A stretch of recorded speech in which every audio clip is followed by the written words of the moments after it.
I'm Adam Walker, a biometrics consultant, and this is the Pharma Prescribed podcast, where leaders, innovators, and hidden voices in healthcare open up. No sound bites, no spin, just raw insight, one prescription at a time. In an industry driven by data, protocols, and pressure, we rarely pause to ask the human questions. What drives us? What breaks us? And what truths live behind the titles we wear?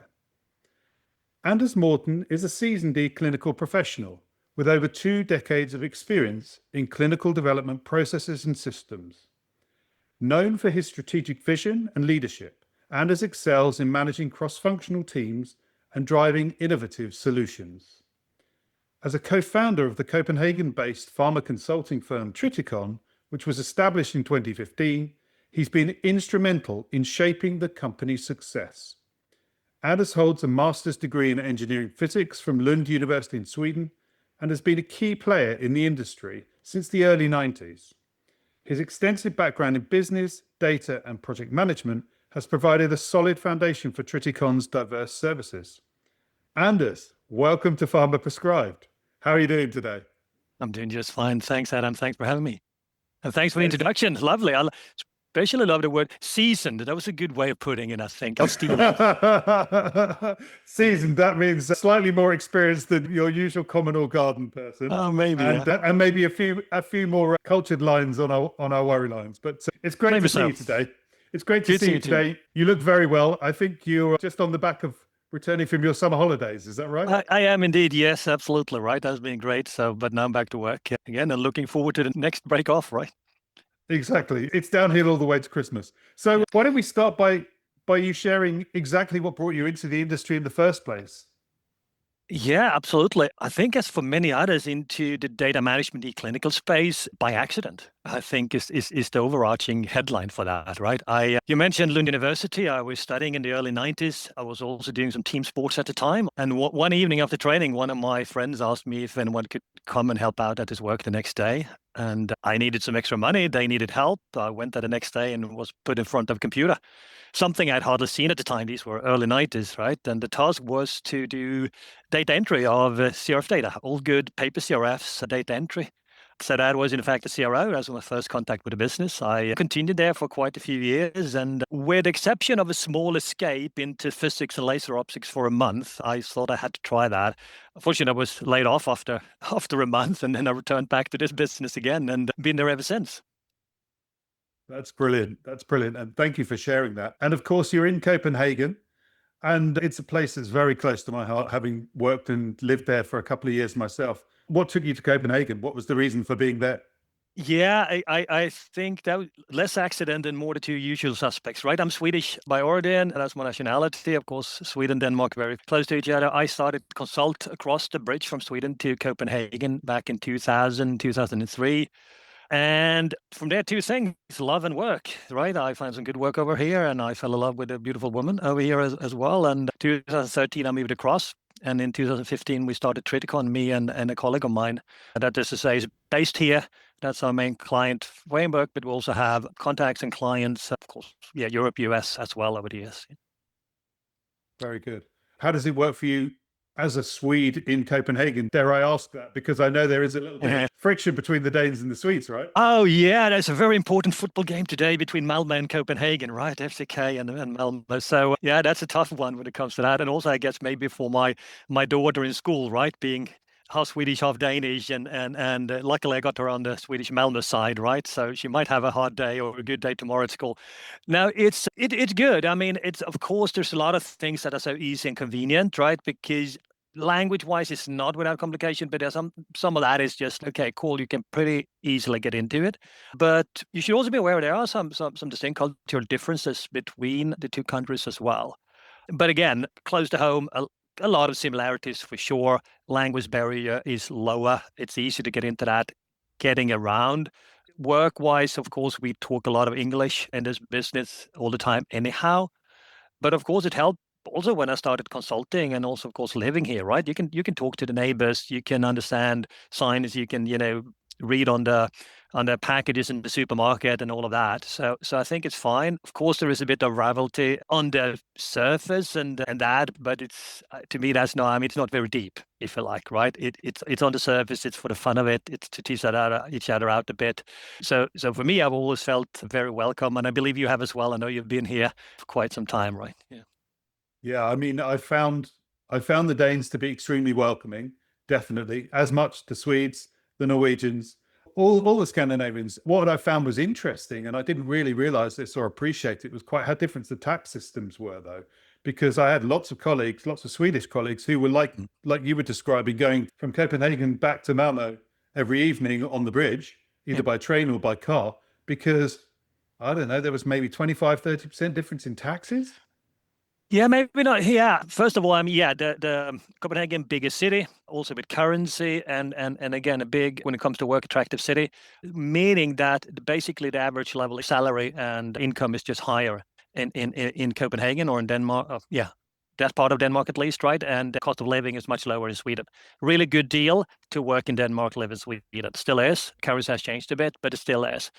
Tax systems are levels, I guess, are similar, but again, from a higher level in Denmark, right? So again, that again makes it a big deal. And of course, not least housing or apartments, right? Is very cost of that is very high in Copenhagen. A little bit easier if you go across the bridge, you can get much more for your money. So I think that's been like a key driver as well. But yeah, some of those systems are really different. In Denmark, there's all these things that are forbidden in Sweden, right? So that's the way that I look at it. As one of the things that teases with.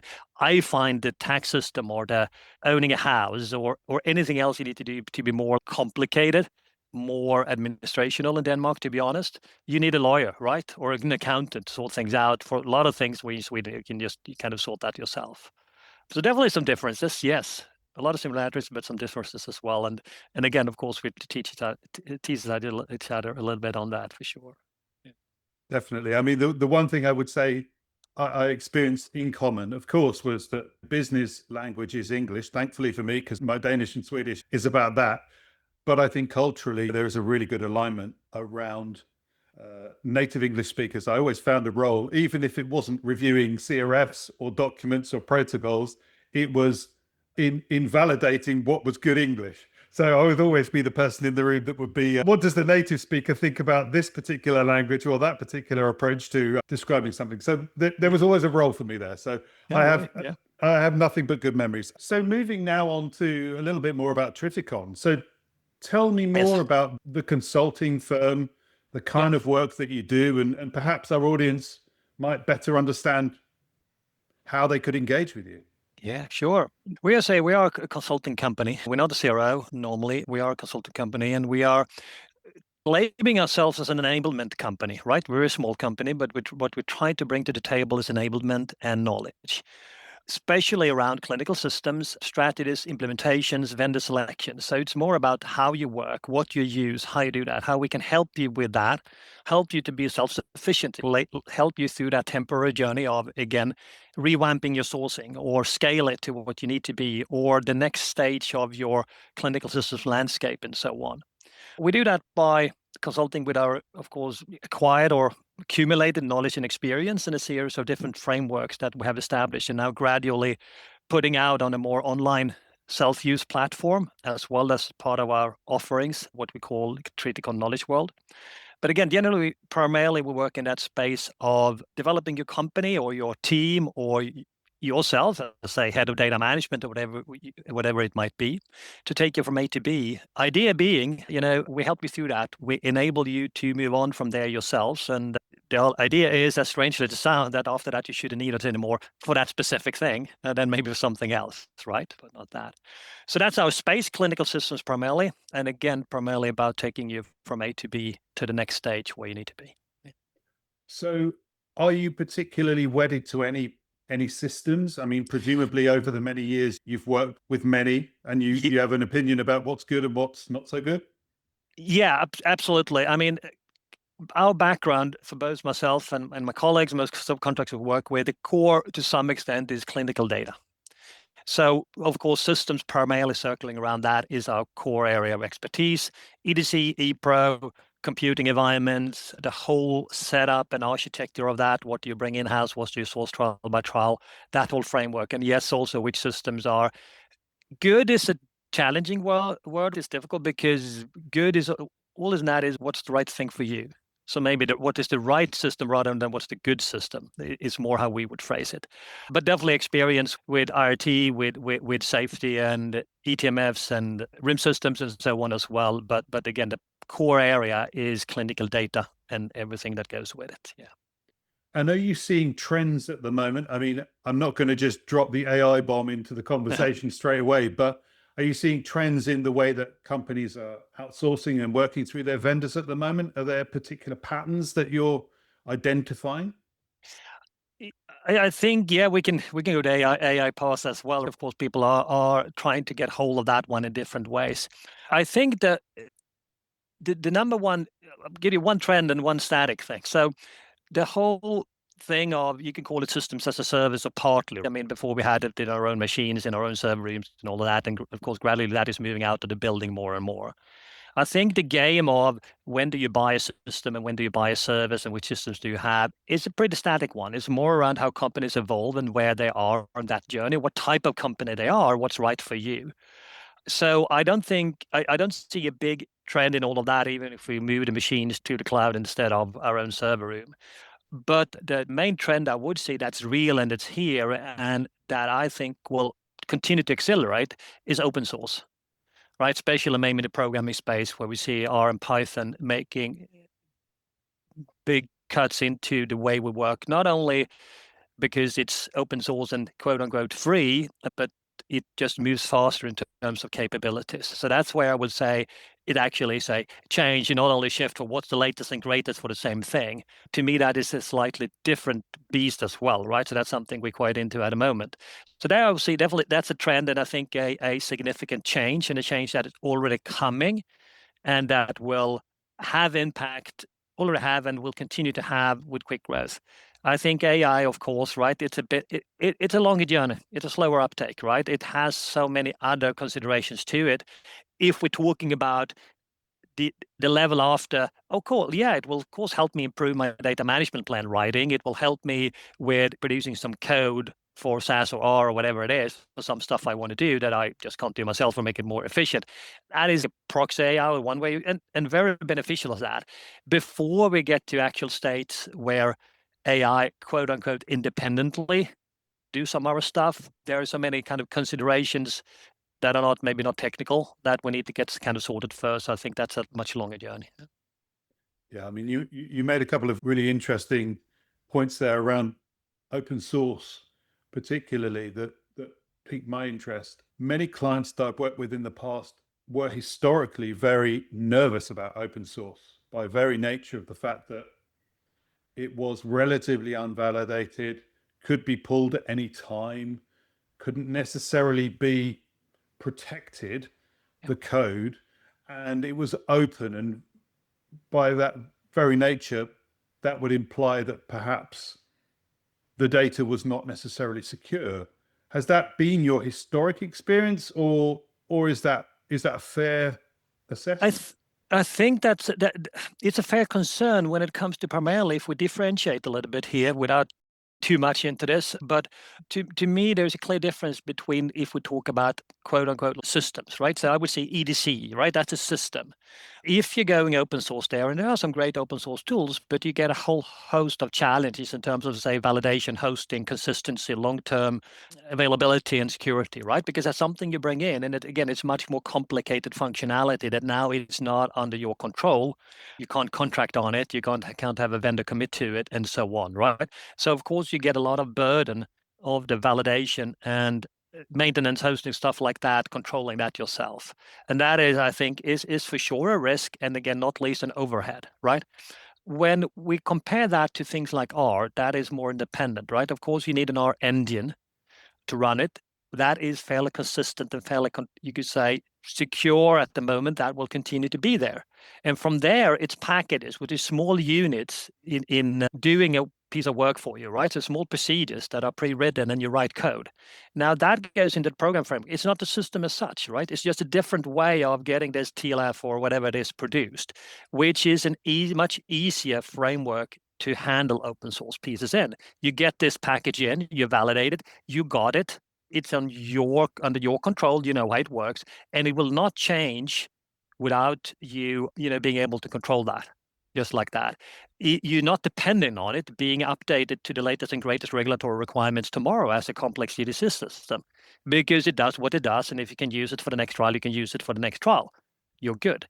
So I think these are quite different by nature, and that's make the adoption and pickup, the overhead and the risk much lower for that kind of tools compared to, again, going ePro or EDC, eTMF, you name it, right? The more complex, comprehensive lockdown systems with a lot of front-end user functionality, that's a more complicated and with that respect, risky and with overhead business. Yeah, I think so. I think it's a very nice summary, actually. And some of my former bosses would have been very happy to have heard that explanation, because I think it may have just put their minds at rest with regards to the code itself rather than the system.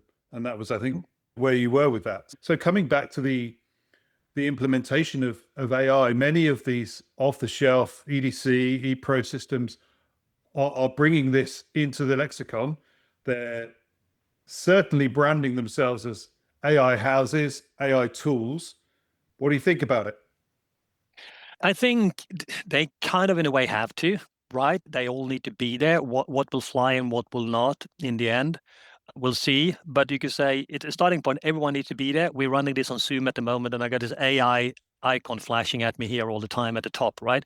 So we have that, and of course, people are bringing it in there. I think just having had a discussion on that yesterday with a client, right? I think the key thing will be here. Of course, there are good use cases. Of course, there are good usages of this for sure. The question will be who can have enough, if you like, business insights to implement this in a way where there is the balance of different things into it.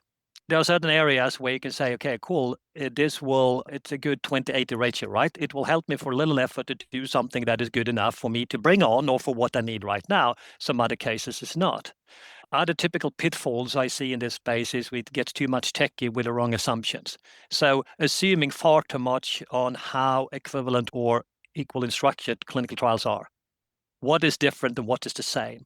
What are the different buckets or categories of data and what's their characteristics and how do they behave, which is like a key thing, for example, as we discussed, right? Can you have AI do your STM conversions? Give it the raw data, give it the rules. Can it basically generate your mapping programs and push out your STMs? Okay, cool. To do that, you need to understand, again, how this data behaves and works and what are the business processes behind it. And I think that will partly be the challenge. I think there might be a little bit of a gap opening up anyhow between vendors and the business. So I think the vendors that will succeed best in this, as it has been in other areas, is if you understand the business well enough to basically do the right stuff, that had the right balance in the value it provides compared to the downsides or the complexity, whatever it might be. Yeah. I've seen a few tools being implemented alongside existing systems. My feeling around this is that those that might succeed might well be those that start from the ground up. And rather than try and put a square peg in a round hole, they actually build it from the ground up with a clear requirement specification and a goal that they're working towards. I haven't seen that so much at the moment because there is such a pace around this, and Yeah, the language around these conversations is that if you're not on the bus, you're nowhere. So agreed. many of the software providers, I think, are just trying to get it out there. Like you say, just put some APIs out there, some apps, whatever interactions, so that it looks like they're doing something positive. Yeah. No, that's absolutely a risk. And I fully agree with you. The bottom up, or to say, let's understand how this works. And let's start with not trying to understand it on the technical side and translate this to instead it will be performed using AI or technology, because you lose too much understanding. So there will be a gap. What you're producing will not do the job, but understand the job and say this part of it in small steps we can facilitate or improve. you can do this now, the same thing, but in a quicker, more efficient, whatever it is, better way, with the help of. Now, gradually from there, you might then be able to bridge those islands into more comprehensive solutions. But I agree we do there back to the point, right? Bottom up, instead of saying, okay, I'll look at this from the helicopter view. Okay, it's data in, it's mapped to something, it's converted out, right? I'll replace that process with something else. Then you probably go wrong. Yeah, there will always be a role for someone like you and the skills that Triticon is offering, I gather, because no one can be an expert in everything. And many times success is about the people that you surround yourself with, isn't it? If I've got Anders in my back pocket, I'm feeling a lot more confident than if I haven't. And I'm sure that's been the experience, isn't it? Yeah, thank you. Yeah, I definitely hope so, right? I definitely hope so. And I think that's been the space where I hope, have been able to add a lot of value and trying to contribute. Again, that translation, facilitation, right? Make those end meet and understand both languages, right? And make them work together. Make them match, make them fit, right? But also with that level of confidence to say this makes sense, including, you could call it regulatory angle to things as well, right? Say, okay, cool, what are we allowed to do here and what can we do, right? Keep our eyes on the balls and remembering the first principles of things. That's also important in that whole game. But thank you. I really hope that we can make our clients feel that way for sure. Yeah. What do you do when you haven't necessarily got the expertise, though? Do you hold your hands up? Do you bring in experts? What do you do at that point? Absolutely. I mean, definitely. We have it as far as we have it in our company SOPs that we have published by way and our core policies that we publish as well on our website, is saying we are not taking on any work where we don't have the capacity or we don't have the knowledge. So that's like clear in our project intake process, right? And again, our core company policies are saying we're not doing that. Then we hold our hands up, but of course we also do. We have a great, I would say, great network by now. A lot of expertise we can bring in, pull in, or we can recommend to the client to pull in and saying we can do this part, but we need an expert over here and an expert over there. So the way we operate is much more with collaboration and network rather than competition. Two ways, right? Either we politely will say, no, thanks, we don't have the competence to do that. Or we'll say, yeah, absolutely, but we also need to ensure that either you directly or you'll bring to the table this, or we can help you bring someone else to the table, other pieces of expertise to the table to make sure we cover it all. That will be the way, and continue to say no thanks to work if we don't have the capacity or we don't have the capabilities and not the right persons for it. That's very reassuring to hear that you would walk away from work. I also, if it doesn't feel comfortable, often I will not go down that conversation point, because sometimes it's got to align with one's values and your core skill set, but actually there has to be a fit and a feel, right? It has, absolutely, and that's also again at the very core on the company, and I think also back to why me and my colleague Magnus Varen started this in the beginning. You know, what kind of work do we want to do, right? What kind of company do we want to run, which we have talked a lot about from the beginning. And I think this part of not going to something that is not right, and that could be capacity. Again, could be our own competence or skill sets, but it could also be that, okay, cool, really, this is not the quote unquote the right thing to do for you. We would then advise doing something else, doing something different. But we would not want to go into an engagement where you say you don't have that. They are clear on that this is a good path, a good way of doing it, or the whole working situation is good. And that's also a lot of who are the people on board here, right? Who are going to collaborate? How will this work? Is it good for everyone involved, right? Otherwise, we'll definitely bring that to the table as well. And I've also pulled out consultants of jobs where the climate, if you right, the way of basically talking to each other in the team was not where it needed to be. I brought it up with a client, and it ended with me pulling the consultant out of there and saying, this is not the work situation she should be in. So we will need to discontinue this collaboration. And that goes both for anyone I work with, but again, similar in anyone from the client or anyone else that is involved in saying there are certain values, there are certain thresholds in that, and you pass them, you need to basically bring up the stop sign and say, hey, this is not where we're going. We can't be part of this. Yeah, that's really, really good to hear. Thank you for elaborating on that. I think we align very closely around those particular points of reference. And again, I think the Scandinavian mentality is really that, isn't it? You would rather work with people that you like and enjoy working alongside than try and be pushing a rock up a hill all the time with people that really don't align, that just don't jibe with you. Absolutely right, and of course there is a scale there in when you say what your rather would like, because definitely we started this company because we wanted to have, not to prove anything, not to build a huge company, not to earn a lot of money, right? We love making money. It's not that, and you need to make a living, but I don't know if it's Scandinavian or at least it's our mentality, right? Nothing to prove there, and that's not. I think the goals there might be slightly different. It depends on the goal, right? Meaning, yes, we love working with people that is great to working with, where you got great synergies and energy and all of that. Sometimes it's uphill for sure. Sometimes it's the hard work. Sometimes you need to be as a contractor, right, or the consultant. You need to be the police, or you need to be the hard guy, or you need to take the uncomfortable discussions and do the uncomfortable work. Absolutely, that's part of it. There is a border over to that when it comes to value set, right? Where there are some say, okay, this is not where we're going, right?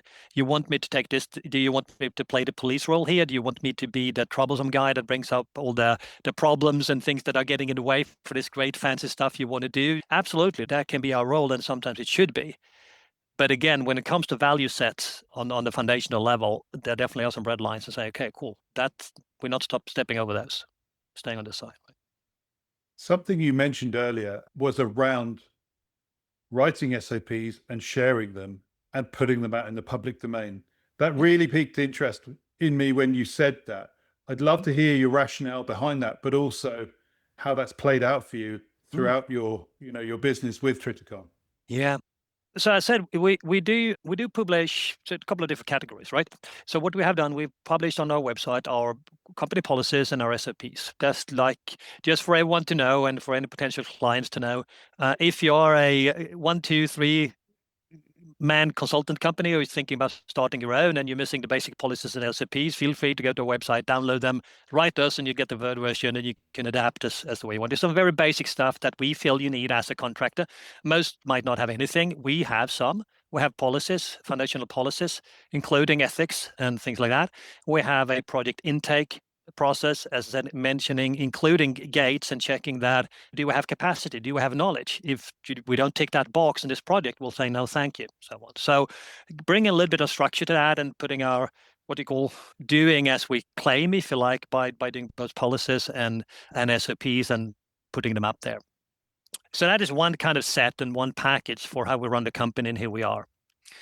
What we also are doing in different ways, and that's a separate, you could call it offering a product, is that we publish from time to time knowledge article, frameworks, resources, slide decks, guides, checklists, what have you.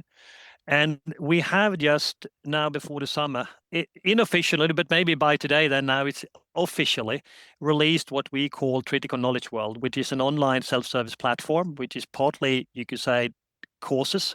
So you can take courses and learn things hopefully by that, the way we look at things. So again, it's very based on fundamental foundational understanding, key concepts and principles to truly understand data management, vendor management, and so on.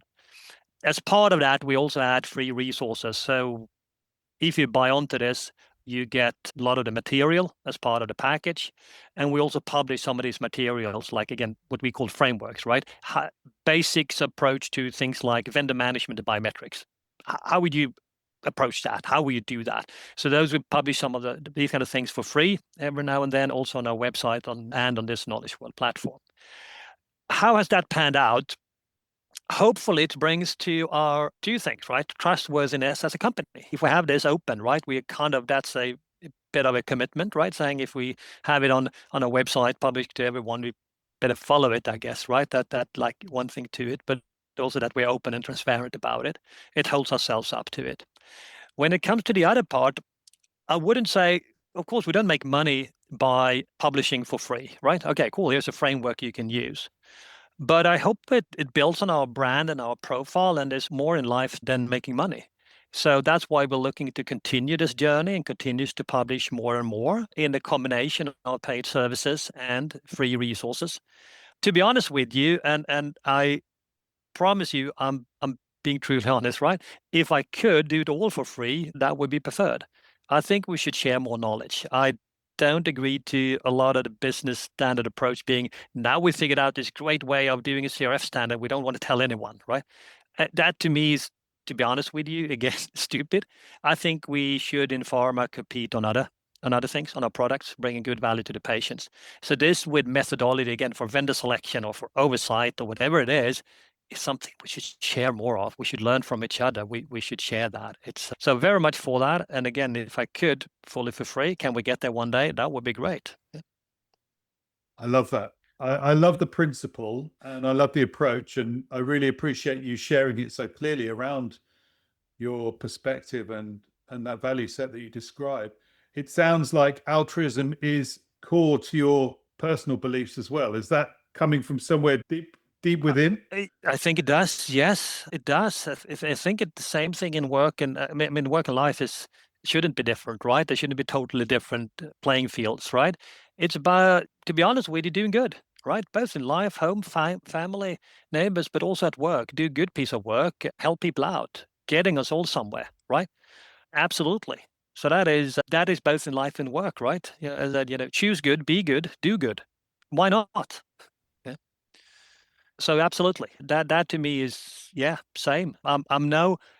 Why should it be fully different when I walk through the office door, right? Or when I'm sitting with a client? It's me all the time. Is that something that's come with age? Because I think we're probably of a similar vintage, shall we say? And I Another do, good word. Yeah. I do recognize that in being of a similar vintage, that there comes a point at which you just say, well, life's too short. And we are all here to serve patients ultimately, to bring medicine to market as quickly as we can and support the processes around that. I think we're all aligned around those particular points. Is it that life is too short? I think part it is, and I think it's partly I wouldn't call it value changing, but of course with age, I think comes some confidence in breaking with some of those general what you call expectations and norms of society. And yeah, and you could call it, midlife crisis, whatever you want. So yeah, partly. I wouldn't say that it's I think a lot of that has been with me all the time, but I think it took me some time before I was like confident, felt safe enough to kind of break out of that norm and say, hey, I don't need to run this to make it big. I don't need to run this to prove anything. Or can I get what I need, right? And again, they're not totally separate work and life, right? I can't have it that I'm going to do work this way to then the rest of the time live in another way or get this opportunity, because spending too much time at work still, right? It's too big part of your life for most of us. So you need that to fit into your value set as say financial as well. At least I do.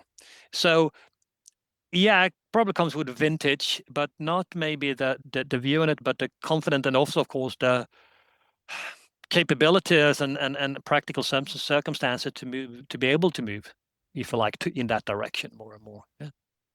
Yeah, I think there is a definite mindset shift in being one's own boss, or at least an entrepreneur in this industry, where your perspective is different based upon personal experience, as much as you then have evidence that by taking that approach, there is good outcomes as a result of that. That's certainly been my experience of sticking to my guns a lot of the time. Yeah, I agree. Very much agree to that. That you might have wanted it before, but it takes some experience and some guts to say, yeah, and piece by piece build the confidence, and it works because it's somewhat in a way breaking with what a lot of other people or contractors, whatever it is, are doing. So, yeah, so I'm very much with you there. And I do believe, could you say, all right, can you make money? Does it make sense? Can you do the work for free, right? And how about compete? I think, to me, thinking a little bit about this before hitting record here, also come back to competition, if you like. I believe, um, I believe there's plenty of work. It goes back to the enablement approach, saying, okay, if I help the client to understand this or to do this, and I help them through this piece of it, and they don't need me anymore, I'm out of work, right? That is based on a couple of, to me, false assumptions that we don't need to bring along or to limit ourselves with. And one is that's an infinite game. There's a certain amount of work we need to compete about. No, but how if we all together jointly can just do more and get further along the journey? So to me, there is not like, okay, cool, I need to compete with other people about this piece of work. There's so much good we can do. There's so much we can develop. There's so much we can improve on. So I don't think that's like that limitation is real. I don't need to fight for the same work. There is more to be done. And let's try to do more together instead of fight about the same thing. That is one. And the other constraint that I do believe that people see that I might be lucky just not to have that kind of what do you call it, wall in my head for some reason, or saying is that you're limited to what you can do. Because if you're limited to what you can do, when you're out of that stuff that is done, okay, you're out, you don't have more work to do. But if you feel, yeah, but there's other stuff I can do, I can take this and apply out somewhere else. I can, with as I say, the limitations of this is outside my zone, but it still is within mine. Yeah, I can do that as well. Then there is, again, so much more good we can do jointly. So I think these are two kind of limiting beliefs or thought systems that I'm kind of have trashed basically, or saying that's not for me, right? I'll try to look at this differently. It sounds like Triticon is really centered around doing good with good intention and for free. Ah, No, the I'm clients would joking. say it is not for free, partly, right? But no, if you like, not fully. But let No. me put it that way, right? Hopefully, it should be a good business case using us, right? It should be a good balance in it. Hopefully, we can provide a lot of value for a reasonable cost, right? And again, some of it for free. So yeah. I was just Ah, yeah, teasing that's you a fine. little bit. That's fine. That's fair. I can live with um, that. so let's talk about some of the future plans for Triticon. You've been going since 2015. Yeah. Business is going well. You've obviously had a lovely holiday. What's the future? What's the future couple of years looking like for Triticon? What do you hope for the future? Yeah, I hope so. Yeah, business is going well. Again, define that in a way you want. But again, we don't have shareholders, right? We don't need to show any big growth or whatever it is, right? We need to do good work that we enjoy doing, that supports our living, supports quite a few weeks of vacation and what have you. And we want to continue to do so. What we are looking to do, and what's key here, as I mentioned, we just released this, what we call the Knowledge World, so the Triticon Knowledge World platform, just before the summer holidays here. Maybe we can link that in the show notes or whatever. And I'll mention it straight away here. If you're listening to this podcast, use the code PP50 and you get 50% off if you do any of the subscribed or the costed services in there. And if you don't want to hear this, Adam, you can cut it out. But what we're looking to do there is say, hey, apparently we're doing good in the sense that we have been really fortunate and lucky to sell basically all the hours we have on the shelf, right? So I'm keeping myself busy. We're having a couple of subcontractors in that varies over time, and that's great, and that's what we need, and that's what we do. We have kind of then thought that, hey, apparently there is a need for this knowledge that we have kind of accumulated that we have as consultants people. So let's try to basically can that in another way and see if we can distribute it in other ways that than in person us being there billable hours. That might also be a cheaper way of doing it, if you like, to your point, or if not free, but cheaper, right? So what we're trying to do is take a lot of this onto this online platform that as I said, is a combination of, you could say, courses, but also resources and material in other ways. So that is like our, what should I call it, big next thing to scale on and build on now during the autumn here, to grow that or add continuously a series of additional modules and more resources and capacity to that platform, and see if that can basically fly, if people find it valuable and useful. And from there, then to say, then hopefully that will become a more and more like a bigger part of, if you like, the business, right? Let's see where it goes. I can also envision that being even more, what should I call it, community-based and interactive with different communities, online joint activities. Part of that package is also coaching offering, advisory offerings on a little bit more, what should I call it, smaller packages without needing to sign a work order for 3 months. So that's where we're looking to go, to take some of this quite a good knowledge that apparently seem to be useful to people and say, hey, can we make that available through other means, in other ways, to more people and to honestly different audience. So that's on both the concrete and abstract horizon, if you like, where we're looking to take this. And again, if that can get all the way to fully public and free, that would be great. But we'll see. Sounds terrific. And thank you for giving us a roundup of past, present, and future for Triticon. I think it's very clear that there is a direction of trajectory and travel that the business is heading, with yourself as one of those co-founders. And I'm sure this will resonate with many of our audience who are looking for bespoke service consulting alongside their existing business models. So I think it's been extremely helpful to understand your business model a little bit more today, and I really appreciate you expanding and providing the explanation around that. At this point, I like to go into a quick fire round where we finish with some headline questions. And I wonder, Anders, what is the one piece of advice you would give to your younger self? Oh, can I do two? No, I think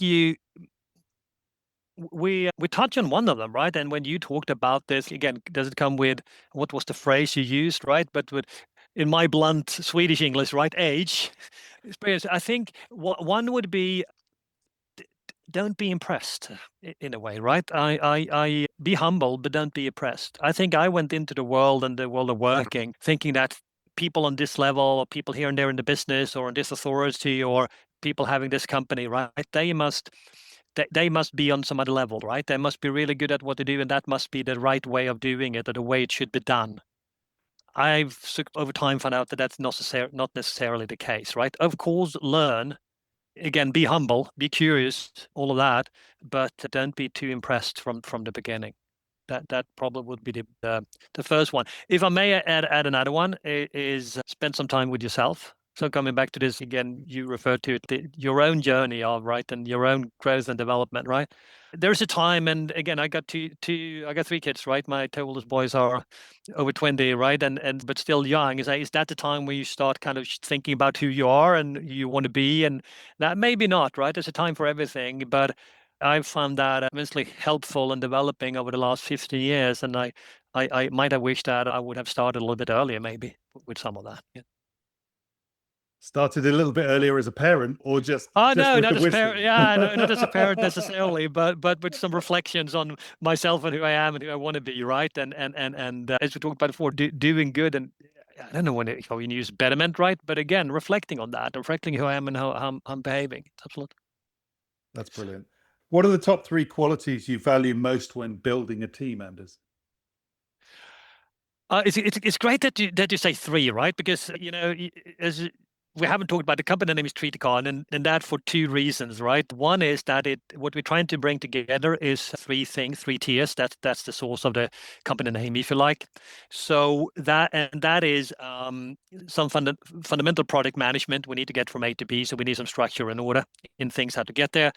It is what we call leadership and strategy. You need to understand the context, the situation, the client, the people, all of that, and the subject matter expertise. So what we're trying to bring to the table as a consultant company, consulting house, is people who can kind of bring those 3 things together. So you don't need kind of 3 people to do that piece of work, right? We need to be able to talk to the SMEs. We need to be able to talk to all the stakeholders and players here, right? So that is one reason. The other reason is we talked a lot about frameworks when we put things together, and we also use 3 there a lot, right? So 3 is a kind of good balanced number for say, yeah, you want to organize your oversight again. Okay, cool. Let's do that in 3 levels, right? Whatever it is. So 3 is a number we like a lot, and you ask for 3 qualities, and by accident, we have 3 things we're looking for. Absolutely. So there are 3 H's. H, so the letter H, right? First one, and I think that's also crossover to life, is to say, right? The first one is heart, and that is like engagement. You need to it need to do something to you, this topic we're talking about, right? It needs to do something. There need to be some kind of light in your eyes if we're going about doing this together, whether that's work or outside of work, honestly. So that's the first one, right? The second one is to operate with what we do is more work related. That's holistic. It's about understanding the big picture, how things link together, be able to take a couple of steps back from your own situation and see, again, holistically understand the bigger picture. That is key as well for what we're doing as a company. So that's the second one. The third one is one I've mentioned. It's humbleness, right? Being humble and curious. Without that, you get a much more interesting person to interact with, right? But also without that, it's difficult to truly understand the situation, the people, all of that, which is also required to say, hey, how do we help you from A to B? So that's the one, that's the 3. That's what we've got: heart, holistic understanding of you, and humbleness. Yeah. I've got a 4th one. I want to give you a big hug because I think that's wonderful. Honestly, maybe we should put on top of it like the hug framework, right? Yeah. Oh, no, that's lovely. That's so lovely. And what is your favorite thing outside of work? Family, right? If I can't bring the two together, which I partly managed to do a little bit, that's a starting point of all of it. Family first. So it's not a thing, it's not an activity, but it is what comes first for sure. When it comes to my thing, it's training, workout. So in my case, it's CrossFit. That's what I do on an everyday basis. It's my thing. It's of course keeping myself healthy and capable as part of it. But I've also learned that it's an area where I can really enjoy to continue to learn new stuff being 50 plus, right? So that's what I do within that space as well, which I love, right, really. Family first, that's not outside of work, it's for work as well. Outside of work, my own thing on my own free time as much as I can. Okay, CrossFit is the thing. That's wonderful. And finally, your number one golden rule for life and for business. Don't lie. Goes back to that and honesty, right? That's yeah. Everywhere. That's fabulous. I really want to thank you for your openness and honesty today, and humility, of course. I think we've covered an awful lot of ground, and I understand a lot more about you as a person as much as I do Triticon and the services that you offer. And I hope our audience will really understand and resonate with that message. It's been a really tremendous conversation that we've had. And I just want to give you the opportunity just to share how our listeners can get in contact with you if they need to or would like to. What's the best way to make contact with you? Clearly, yeah. Triticon.com, Triticon.com is the number one go-to. You can find me on LinkedIn as well. On the Triticon webpage is both phone number, email address. Reach out to us. That will also take you, there is a page there that will take you to the Knowledge World platform. You can find it directly on knowledgeworld.triticon.com as well. So feel free to reach out. Again, email, phone, and LinkedIn all works. We love networking. We love talking to people. So don't hesitate to reach out. That's the channels. Yeah. And I also want to give you the opportunity just to share that voucher code that you were saying earlier for the 50%. Okay, what was that? PP50, right? So Pharma prescribed PP50, right? You get 50% off. If you want to be on the pilot wagon, so if you want to be one of our pioneer pilots, reach out to us and we will basically exchange free access for feedback. So that's another kind of, what do you call it, campaign we're running, if you like, or not real campaign, but at this interest stage. So do reach out to us if you want to be on the platform for free, provide us feedback. So again, the communication or contact channels I mentioned before, use any of those to reach out and we'll set that up for you as well. Thank you so much, Anders. It's been an absolute delight welcoming you on Pharma Prescribed today. And once again, thank you for attending. Thank you. Thanks, Adam. Thanks for having me.